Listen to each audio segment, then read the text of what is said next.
Поздравляю вас с началом поста.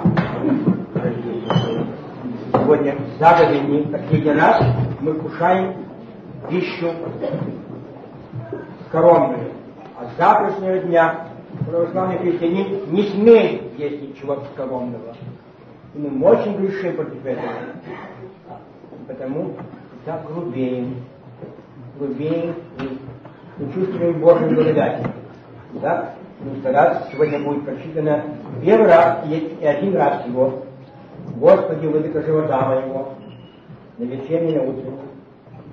И с завтрашнего дня никакой православный человек, который считается православным, уже не смеет больше кушать ничего скоромного.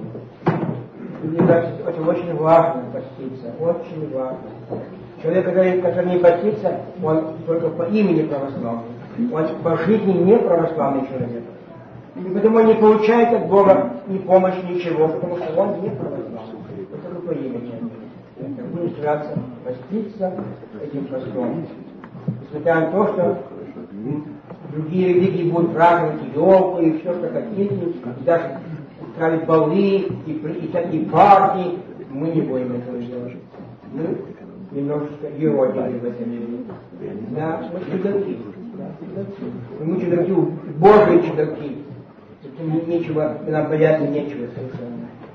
Господь нас всегда покроет и поможет нам всегда. Аминь.